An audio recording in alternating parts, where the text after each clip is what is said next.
देखिए, सच और हक बोलने पर कोई गुरेज नहीं होना चाहिए दोस्तों। जी हाँ, पटना में एक विरोध प्रदर्शन चल रहा है।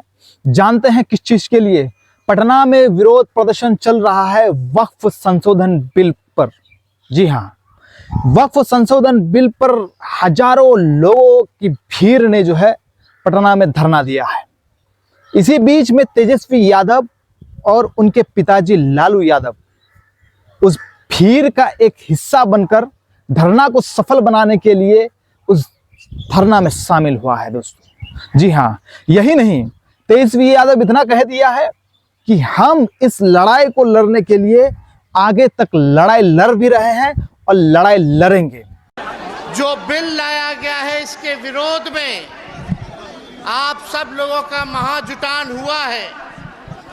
हम आप सबको बोल दें कि हमारी पार्टी राष्ट्रीय जनता दल, हम लोगों के नेता लालू प्रसाद यादव जी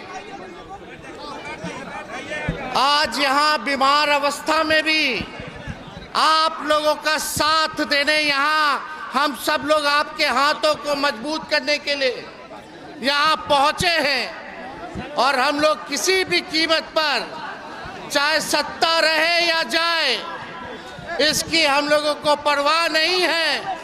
लेकिन ये गैर संवैधानिक बिल और लोकतांत्रिक बिल का हम लोग पुरजोर सदन में भी विरोध किया था, संसद में भी विरोध किया था।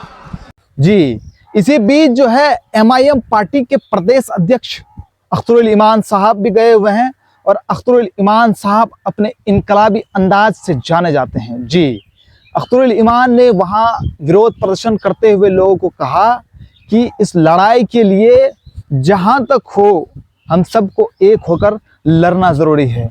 और यही नहीं, ये खिलाफ मुसलमानों के खिलाफ में ये बिल निकाला गया है। ये बिल मुसलमानों की मौलिक अधिकार को तोड़ने के लिए, मौलिक अधिकार को छीनने के लिए इस बिल को पारित किया गया है। हमें इस बिल का विरोध ही नहीं, इस बिल को लागू होने से रोकना है। और यही तो सच्चाई है। और आप तमाम लोग आगे इस वीडियो को देखिए। तेजस्वी यादव जी का भी बयान है और अख्तरुल इमान का भी बयान है।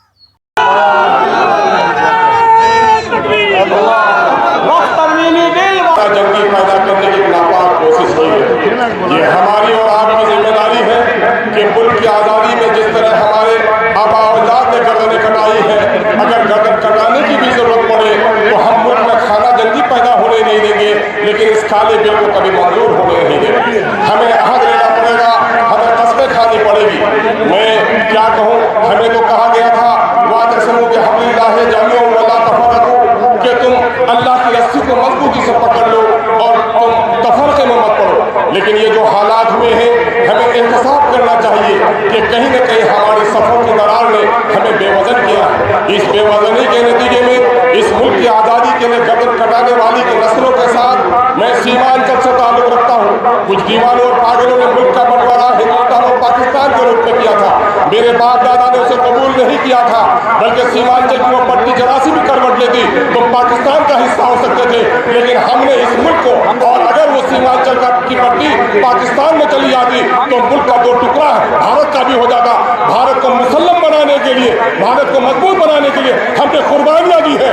लेकिन जो लोग अंग्रेजों के कदम पुसी करते थे वो लोग आज हम पर उंगलियां उठा रहे हैं। मैं यकीन जानिए, आज हमारी दाढ़ी को निशाना बनाया जा रहा है, हमारी टोपियों को निशाना बनाया जा रहा है, बेटियों के हिजाब फाड़े जा रहे हैं। वो सारे अमल जिससे फिरका परस्तों को मुत्तहिद किया जा सकता है वो सारा कर रहे हैं। लेकिन मेरे नौजवानों और अजीजों, अगर ये काला कानून, काला बिल अगर कानून बन गया तो आपको जिंदगी में भी हम चैन से नहीं जी पाते हैं, कब्रिस्तानों में भी हमको चैन से रहने नहीं दिया जाएगा। न जाने कितने बुलडोजर चलेंगे कब्रिस्तानों में, न जाने कितनी खानकाहें बर्बाद की जाएंगी, न जाने कितने मस्जिदों में ताला लगेंगे। हम सब कुछ सह सकते हैं, लेकिन हम अपने मजहबी अमल से दस्तबरदार नहीं हो सकते हैं। ये बात नीतीश कुमार को, ये बात जितन राम मांझी साहब को और चिराग पासवान साहब को भी कहना चाहते हैं